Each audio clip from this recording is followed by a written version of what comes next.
Ja, vi går rett videre til neste foredragsholder. Hans egentlige navn Michael Chapman Pincher. Han kommer fra IKT-bransjen, men ikke fra forskning.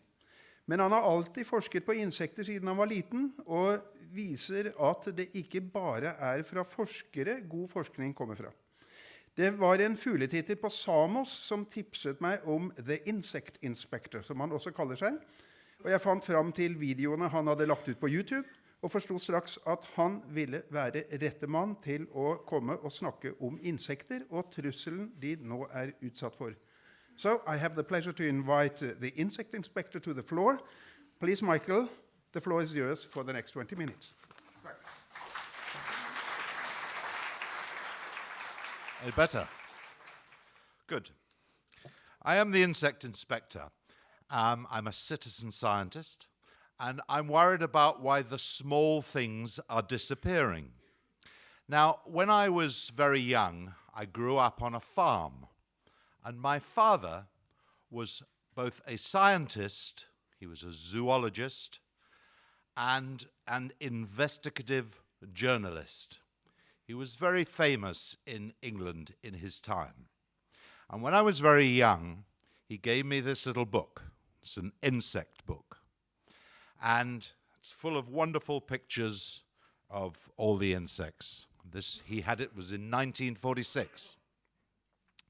Now, on a summer's evening on that farm, which was way out in the country with no light around it, I would open the window and turn on a light in my room, and the ceiling would fill with thousands of insects. It would be a carpet of insects, and I would look through the book and find out which ones were what and blah, blah, blah.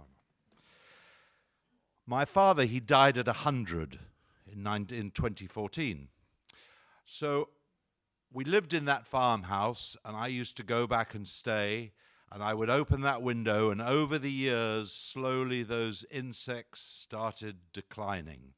And then recently, they started declining fast and went away. And that farm, which was then once out in the country, was no longer out in the country. It was now near a town. So open the window, and the insects disappeared. There we are. Now, I'm going to ask a question here. Who likes insects? Not bad, not bad. Most people hate them. They buzz, they get in your hair, they sting you, they bite you, all awful things. In this book, the man doesn't like insects. Very few are good for us. At this time, most insects were bad. They ate our food, they ruined our crops, and this was all before modern pesticides and all those things. So insects were seen as nasty, malevolent, things we don't like very much. But I've always liked them, and I'm glad you like them too, because they are amazing creatures. But their slow disappearance has, for many people, gone unnoticed. And I now walk round wherever I go and look in spider webs. And when I was a boy, those places were always hung with insects, and the spider was wrapping them up. But now if you look at spiders' webs, most of them are empty. And I have been wandering around Oslo looking for spider webs, and a lot of them are empty. And I went to the Zoological Museum yesterday, and I will tell you a bit more about that later. And also, you may have noticed when you drove along on a warm summer's evening that there used to be insects on your windscreen, and now there no longer are. And over the world, where they have been studied, insects have been declining very dramatically. They've been going down fast over the years, and quicker they go down. And there are studies here. It's not completely over the world because a lot of places can't do the surveys because they are complicated. But where they have been done, the numbers have dropped 40% they have come down in some places. And a little island called Puerto Rico in the Caribbean, they've just done a survey, and they have found there has been a dramatic decline in an area which should be full of insects. They have been disappearing.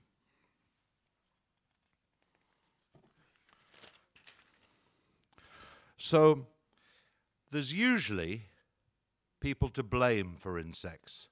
Pesticides, insecticides are blamed. And there used to be DDT before it was banned, and there's now other insecticides around. And people say that farming has changed. When you go out into the fields, there's big monocultures, all just one crop for miles when you can see. And they say that the land has changed. And indeed, this is all true. But there is another factor involved.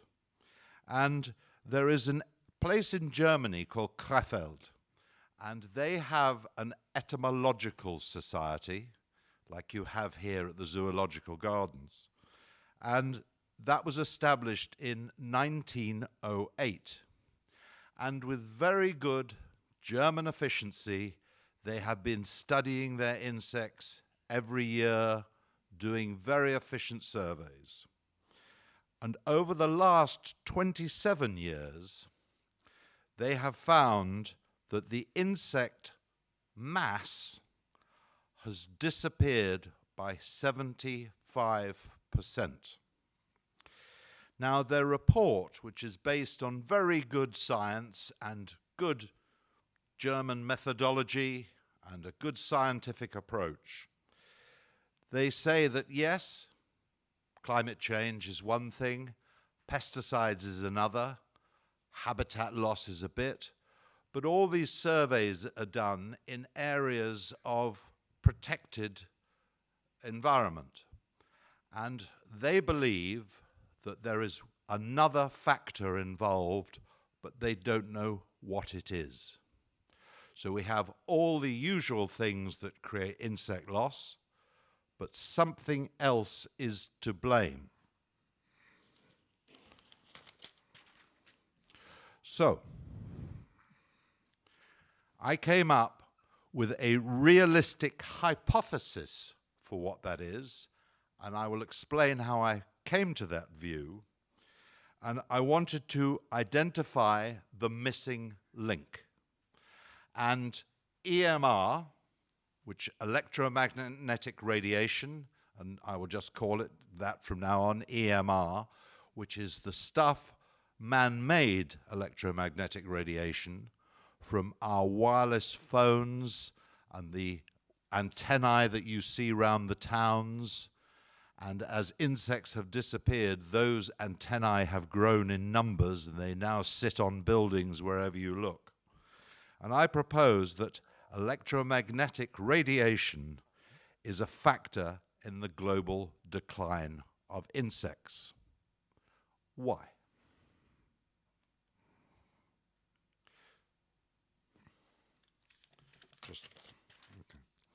So more precisely, these insects which are declining are an unintended consequence of the technology that we've put in. The law of unintended consequences says that when you mess with complex systems like our ecosystems, you get unexpected or bizarre results. And so there has been so much growth, and you will see later, in electromagnetic radiation and all the technologies, and people are going to explain in more detail how those technologies work, and they will be explained in Norwegian. So I am not going to go into technical detail here, but I will explain how we come around. So I came up with this hypothesis because I had just been in the Gambia, and I don't have any people been to the Gambia here. 1, 2. I went to see the entomologist, the chief entomologist at the Zoological Gardens yesterday, And I was talking about the Gambia, and he said, I'm going there next week. I'll check. So I came up with this hypothesis because I was walking down a road in the Gambia, and there in front of me was a chameleon. You call them chameleons here? Chameleon. And it was starving, and like this. So I picked it up and I took it back to the compound, and I covered it in water, and it was grey, and it became green, and it started moving very slowly, and it was clearly starving. So I asked the local boys, and I offered them money to go and catch some grasshoppers.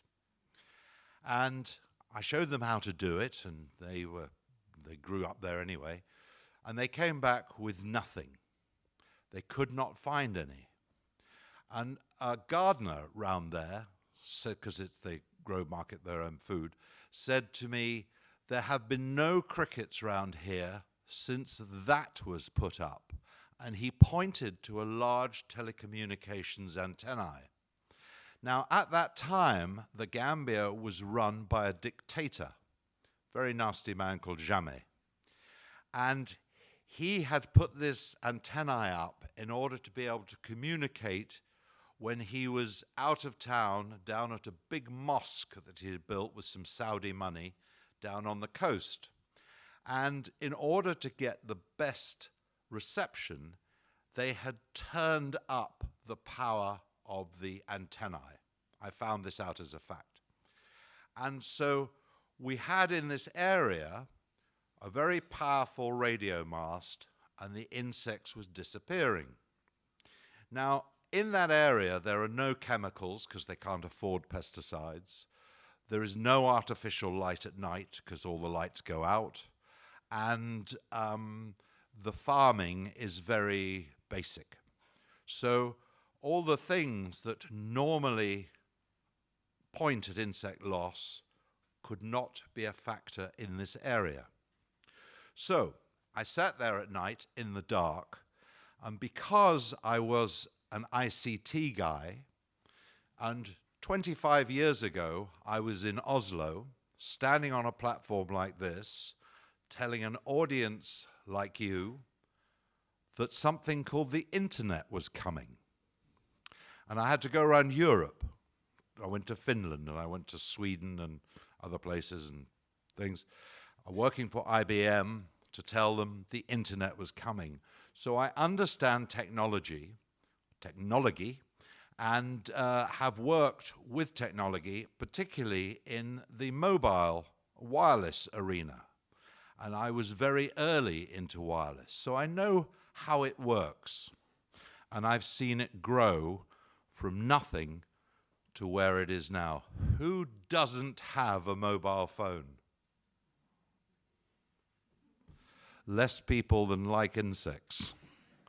So we are all in this game.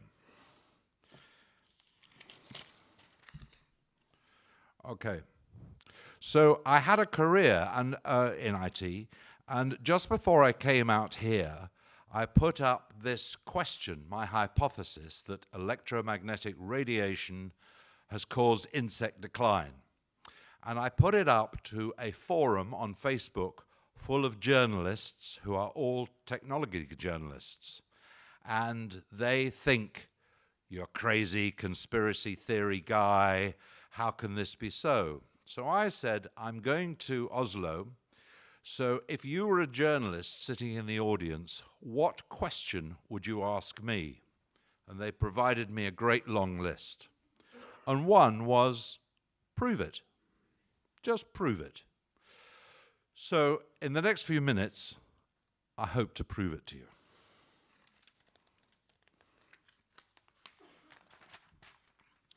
If this hypothesis is right, it's important not because of what's happening now, but certainly with 5G, which is what this conference is going to go about, the impact is going to get bigger. Insects have declined. If electromagnetic radiation is to blame, the next generation of technologies, 5G, is going to have a bigger impact, particularly because currently about 25% of the world is covered by cellular coverage. But with 5G, and it's going to be mentioned later, once you get things in the air, 95% of land mass will be covered. So it's important to get it right. So going back to the Krefeld Etymological Society data, what they found over 25 years is a dramatic decline. Since 1989 to 2013, there has been this big loss. So I'm taking this data as good data. It's good German data. It's established, it's been reported in the press, everyone respects the way they've done it. So I'm taking that as a benchmark. Now, I then plotted that around the area, this is Krefeld area, and this is the growth in wireless technology over that same period of time. And this is like everywhere in the world. Technology started off small and has grown and grown and grown, and now it's everywhere. So the communication structure has grown, and the bandwidth has got more powerful and has delivered more. So I then put the two together. I got the decline in insects and the growth in wireless technology. This is good, but this is only a correlation. And for those of you who do statistics and things, you have to have a causal effect. So what is that causal effect? So I went round and I started looking for biological effects of human-made electromagnetic information on insects. And I went and I looked at all the peer-reviewed papers that are available on the internet and behind the academic paywall, because a lot of these things you have to pay for and they're quite expensive to get hold of. And meeting online, which is where I met Einar, a group of scientists who are looking into these areas, I managed to get hold of lots of good data. Now, one of the first tests that was done was to see if you could use microwaves to kill insects in stored grain, in barley and wheat. And the Russians started off doing this, and the experiments have been repeated several times because it's a problem. You get mealworm and all sorts of things in grain. So if you could hit the grain with microwave radiation, enough to kill the insects, but not, because you put popcorn in a microwave, I dare say, to not cook it, so you've got to get that balance. Can you kill the insects and not cook the food? And they found that yes, you can. And over a power range, which is more than the router in your house, because they were using exactly the same frequency as the router that you sit by in your house, they managed to kill insects, and as the power went up, they managed to stop the eggs hatching, managed to kill larvae, and as the insects grew, they managed to slowly wipe them out. So that effect has been proven a number of times, that microwave radiation kills insects. Good thing, because as it says in this book, we don't like insects. So those trials have proved it. But the dose makes the poison. Everything in life is a poison. We breathe oxygen. That's slowly killing us. A man died from eating too many carrots. Carrot juice can kill you if you get too much of it. So we now know that quite strong radiation can kill insects, but what about if it's very small? Well, a number of other experiments have gone on, and I've referenced them in a document which Einar has been generous in putting up on his blog. So if anyone wants to go and see the real data, you can go and find it. But they've now found that very, very weak radio frequencies interferes with certain insects, and the one that was done was a German cockroach, with the circadian clock. Now, the circadian clock we all have, because it is the thing which wakes us up in the morning and puts us to sleep at night. It's our 24-hour clock. And every living thing on the planet has a circadian clock. Bits of grass, insects, trees. And they've now known that very low frequencies, down at a thing called the nanotesla range, which is hardly detectable, can interfere with this clock. So we now have the evidence that microwaves, quite powerful, can kill insects, and very, very low can interfere with their navigational and clock rhythm. So I felt that on that point, one had a good case to say that electromagnetic radiation is a strong villain here. So I then looked at a whole lot of case studies. And one of the difficulties with insects is that they're very difficult to study. As you know, they never read the instruction manual, and when you put them in a laboratory, they don't quite do what you want to do. But fruit flies, here up to something, and ants have been very good in the lab. And there is good evidence to show that electromagnetic radiation affects the fruit fly's ability to reproduce. So their numbers, when given it, go down. And ants, who are very good at foraging for food and following each other, they start going a bit crazy when they're affected by things. There are a whole number of case studies, which I'm not going to go through them all, but they range from case studies on bees. And I used to be a beekeeper, and I had a mobile phone with me one day on silent, and it was not on vibrate, and I was lifting my bees out, talking to them as you do, and then suddenly the phone, I could see the light on the phone come on, and the bees just swarmed out and started attacking me, which they normally didn't do. But there have been a whole lot of studies into bees and pollinators and all sorts of insects which show that electromagnetic frequency affects their growth, development, and the things that are up on the slides here. Now, of course, there have been a group of studies done, and the one thing that, the one thing that doesn't get affected in most of these studies, for some reason, is the one insect who doesn't like a butterfly. Okay, nobody, less than got mobile phones. Everyone loves a butterfly, and the one thing that electromagnetic radiation doesn't appear to affect is the butterfly, the one we like. So if you want to find out more, I can show you more about these case studies.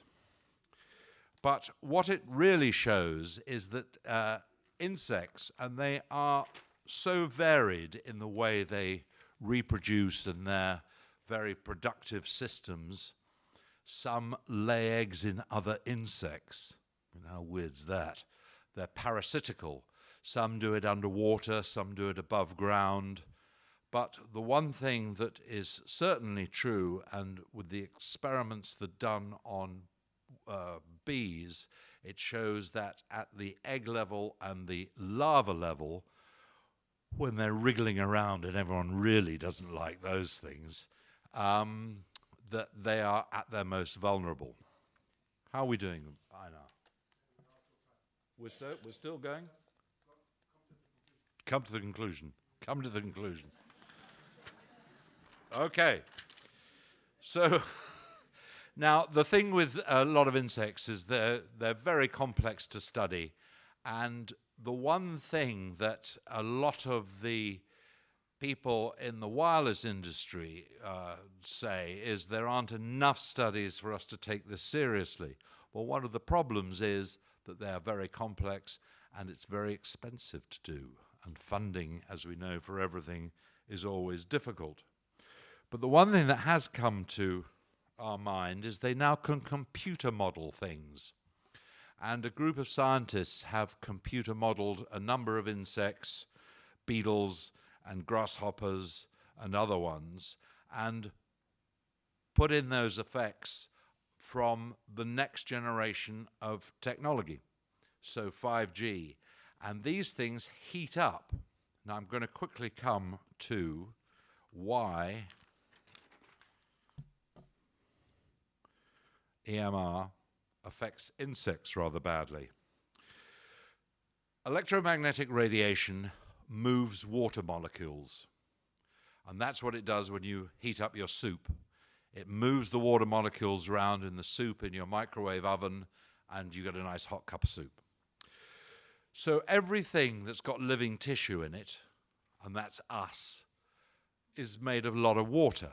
So these things cause heating effect. And insects, and you know when you squash an insect, it's green. Well, that's because the blood of an insect is green blood. That is a green thing. And an insect which has a skeleton round it, not a skeleton in it, is full of this green blood. Yuck. And it has a little spoon in it which stirs it most of the time so it doesn't go round. And they have all their organs in there, but they are by and large made up of liquid. And it's very easy for that liquid to get overheated. Now, ICNIP, which is going to be cited a lot in this talk, and I won't go into it too much, only looks at the heating effect on us. And I've been back to them and said, have you any research at all onto the impact of microwaves on insects? No. We don't intend to, and we have no interest in that, even though their mandate is to look for problems in the environment as well. And so they are using data which is 30 years old. And when I came here to talk about the internet, no one would have thought about a wireless internet at that time. It was all hardwired internet. So this data, which is so old, is just currently been reviewed, but they are not looking at really any more effects. So, the one thing that comes out with insects is because they are so small, and now as the frequencies we get are getting smaller and smaller, and it's almost impossible to understand how fast these frequencies go because they reverberate at 5 billion times a second, which I can't cope with, and I've tried to understand it. There's going to be a very strong coupling between insect bodies and the radio waves that are coming out. You may notice that most of the antennae around at the moment are about 4 foot high. Well, that makes them very effective coupling with young children, because an antennae transmitting and something receiving needs to match to get a really good signal. And that's why children are particularly vulnerable to the radiation currently. But when it goes down to just being millimeter size, things like insects are going to be particularly vulnerable. And you don't need to kill anything to make its mortality or make it become ineffective. You just need to affect one part of its very sophisticated system.